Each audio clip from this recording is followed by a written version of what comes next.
ሰበር ዜና ከምሽት ከትግራይ ኮሎኔሉ በቁጥጥር ስር መዋላቸው ተሰማ።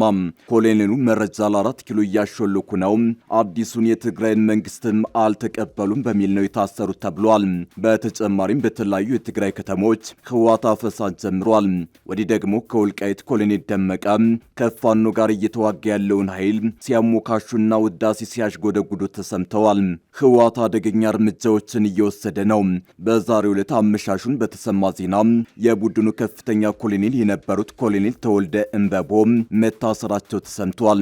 ኮሎኔሉ የህወሓትን ሚስጥራዊ መረጃ ለፌዴራል መንግስት አሾልከው ሰጠዋል በሚል ከቀናት በፊት አንስቶ በህወሓት ደጋፊ ሚዲያዎች በኩል ዘመቻ ተከፍቶባቸው ነበር።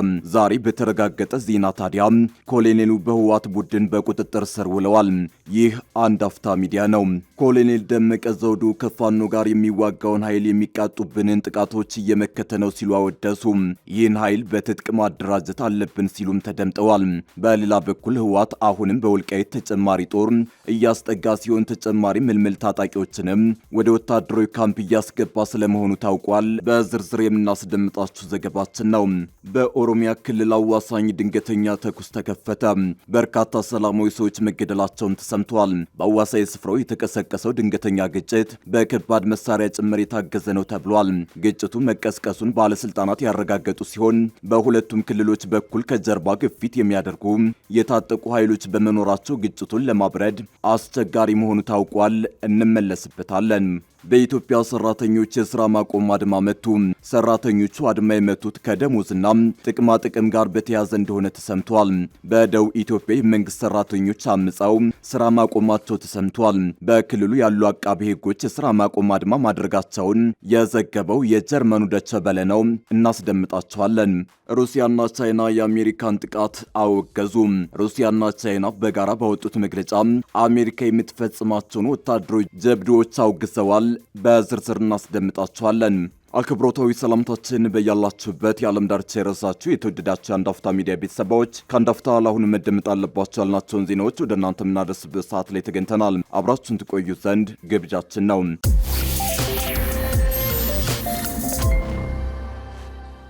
ኮሎኔል ደመቀ ዘውዱ ከፋኖ ጋር የሚዋጋውን ኃይል የሚቃጡብንን ጥቃቶች እየመከተ ነው ሲሉ አወደሱ። ይህን ኃይል በትጥቅ ማደራጀት አለብን ሲሉም ተደምጠዋል። በሌላ በኩል ህወሓት አሁንም በወልቃይት ተጨማሪ ጦር እያስጠጋ ሲሆን ተጨማሪ ምልምል ታጣቂዎችንም ወደ ወታደራዊ ካምፕ እያስገባ ስለመሆኑ ታውቋል። ህወሓት በተጠናከረ መልኩ በጦርነት ዝግጅት ላይ ነው። በዚህም ድብቅ አፋይ ቡድን አደራጅቶ ለስልጣኑ የሚያሰጉትን አመራሮች ታጣቂዎችንና ግለሰቦችን እያሳፈነ ይገኛል። ከዚህም በተጨማሪ በትግራይ ክልል በአራቱም አቅጣጫ የትግራይ ወጣቶችን ለጦርነት እያዘጋጀ መሆኑ ተሰምቷል። በዚህም ከትናንት ጀምሮ በአዲግራት፣ በሐውዜን፣ በውቅሮ፣ በአጉላ፣ በአበይ አዲ፣ በሳምሬ፣ በአዲ ጉዳም፣ በሂዋኔ፣ በአዲ ቀይህ፣ በመሆኒ፣ በማይጨው፣ በኮረምና በአላማጣ ከተሞች ከባድ የወጣቶች አፈሳ መጀመሩን ለማወቅ ተችሏል። በተጨማሪም የቴክኒክና የሁለተኛ ደረጃ ተማሪዎች ከ17 ዓመት በላይ የሆኑ ተመልምለው ወደ ማሰልጠኛ ማዕከሎች በግዳጅ እንዲሄዱ እየተደረጉም ነው ተብሏል። ህወሓት በእንዲህ መልኩ ወልቃይትን ለመቆጣጠር ኃይሉን እያደራጀ ባለበት ወቅት የወልቃይት ከፍተኛ አመራር የሆኑት ኮሎኔል ደመቀ ዘውዱ በዛሬው ዕለት አንድ አነጋጋሪ አስተያየት ሰጠዋል። ህወሓት በዚያ ቀጠና ግጭት ሊቀሰቅስ ይችላል በሚል እየተፈራ ባለበት ሁኔታ ያደረጉት ንግግር በመሆኑ ትኩረት ስቧል። ኮሎኔሉ ከፋኖ ጋር እየተዋጋ የሚገኘውን የአካባቢውን የሚልሻ ኃይልን አወድሰዋል። የሚልሻ ኃይሉ በስነ ልቦናና በትጥቅ በማጠናከር ዘላቂ ሰላምን ማረጋገጥ ይገባል ያሉት ኮሎኔሉ የጠላቶቻችን ምኞት እንዳይሳካ በቁርጠኝነት መስራት ይገባል ሲሉም ተናግረዋል። ኮሎኔሉ ጠላት ያሏቸውን ኃይሎች በስም ያልጠቀሱ ሲሆን ነገር ግን በዚህ አካባቢ በአሁኑ ሰዓት ጉልህ የትጥቅ እንቅስቃሴ የሚያደርጉት የፋኖ ኃይሎችና የህወሓት ታጣቂዎች ናቸው። ከዚህ ቀደም የፋኖን የትግል እንቅስቃሴ ምክንያታዊ አይደለም በሚል የተቹ ሲሆን እርሳቸው የሚመሩት የተከዜ ዘብ የተሰኘው ኃይልም በተደጋጋሚ ከፋኖ ጋር ተዋግቷል። በዚህ አውድ ካየነው ኮሎኔሉ ጠላት ሲሉ የጠሩት የፋኖን ቡድን እንደሆነ እንረዳለን። ኮሎኔሉ በዛሬው ዕለት ከአካባቢው የሚሊሻ ኃይል ጋር ባደረጉት ውይይት ላይ ጠላት ያሏቸው ኃይሎች እየተመቱ እንደሆነ ገልጸው ይህን ኃይል በስነ ልቦናና በትጥቅ ማሳደግ አለብን ይላሉ። የሚሊሻ ኃይሉ ለሀገር ሰላም መረጋጋት የከፈለውን መስዋዕትነትና ተጋድሎ ማስታወስ ይገባል። የአካባቢውን ሰላም በማስጠበቅ በጠላቶቹ የሚቃጡ ጥቃቶችን መመከት ያስፈልጋል በማለት ተደምጠዋል። ሩሲያና ቻይና በጋራ ባወጡት መግለጫ አሜሪካ የምትፈጽማቸውን ወታደራዊ ጀብዶች አወገዙ። አሜሪካ በመላው ዓለም የምታካሄዳቸውን ወታደራዊ ጀብዶች እንደሚያወግዙ የሁለቱ ሀገራት ፕሬዝዳንቶች ገልጸዋል። የቻይና ፕሬዝዳንት ሺጂንፒንግና የሩሲያ ፕሬዝዳንት ቭላዲሚር ፑቲን በቤጂንግ ከተወያዩ በኋላ ባወጡት የጋራ መግለጫ በሌሎች ሀገራት የሚፈጸሙ ድንገተኛ ወታደራዊ ጥቃቶችን ተችተዋል። የሁለቱ ሀገራት መግለጫ ኢራንና ቬንዙዌላን እንደሚመለከት ይታመናል። በመግለጫቸው ድርድርን በመጠቀም ጥቃት መፈጸምን፣ የሉዓላዊ ሀገራት መሪዎችን መግደልን፣ በሀገራት የውስጥ ጉዳይ ጣልቃ መግባትን፣ በአደባባይ መሪዎችን ይዞ ለፍርድ ማቅረብንና የመንግስትን ለውጥ ለማድረግ መሞከርን አውግዘዋል። አሜሪካ የምትወስዳቸውን እርምጃዎች የመንግስታቱ ድርጅትን ስምምነቶችና ዓለም አቀፍ ሕግጋትን ክፉኛ እንደሚጥሱም ገልጸዋል። ይህ በእንዲህ እንዳለች ቻይና የአሜሪካው ፕሬዝዳንት ዶናልድ ትራምፕና ሺጂንፒንግ ባለፈው ሳምንት በቤጂንግ ከተገናኙ በኋላ 200 የቦይንግ አውሮፕላኖችን ለመግዛት መስማማቷን አረጋግጣለች። በስምምነቱ መሰረት አሜሪካ ለአውሮፕላን ሞተር ክፍሎችና መለዋወጫዎች የሚያገለግሉ ቁሳቁሶችን ለቻይና እንደምትሰጥ የቤጂንግ የንግድ ሚኒስቴር ረቡዕ ዕለት አስታውቋል። ሁለቱ ወገኖች በጥቅምት ወር የተስማሙትን የታሪፍ ቅነሳ ለማራዘምና እያንዳንዳቸው $30 ቢሊዮን ወይም ከዛ በላይ በሚያወጡ ዕቃዎች ላይ የታሪፍ ቅነሳ ለማድረግ እንደሚሰሩ ሚኒስቴሩ ጠቅሷል። ቻይና ይህንን ይፋ ያደረገችው ትራምፕ ቤጂንግን ከጎበኙ ከጥቂት ቀናት በኋላና የሩሲያው ፕሬዝዳንት ቭላዲሚር ፑቲን ወደ ሀገሪቱ መጠው ከፕሬዝዳንቱ ጋር ውይይት እያደረጉ ባለበት ወቅት ነው። ትራምፕ በቻይና በነበራቸው ይፋው የስራ ጉብኝት ወቅት በሁለቱ ሀገራት መካከል በርካታ የንግድ ስምምነቶች ተደርሰዋል። ከእነዚህም መካከል የአሜሪካ ገበሬዎች ወደ ቻይና ገበያ በቀላሉ እንዲገቡ ማድረግ የሚለው ይገኝበታል። ትራምፕ ረቡዕ ዕለት የቻይና ጉብኝታቸውን አጠናቀው ወደ ሀገራቸው ሲመለሱ ለጋዜጠኞች ከቦይንግ ከ200 በላይ አውሮፕላኖችን መግዛትን ጨምሮ ብዙ ጥሩ የሚባሉ የንግድ ስምምነቶችን አድርገናል፣ 750 አውሮፕላኖችን ለመግዛት ፍላጎት አሳይተዋል። ይህም እስካሁን ድረስ ከነበረው ትልቁ ትዕዛዝ ይሆናል ብለዋል። በኦሮሚያ ክልል አዋሳኝ ድንገተኛ ተኩስ ተከፈተ። በርካታ ሰላማዊ ሰዎች መገደላቸውም ተሰምቷል።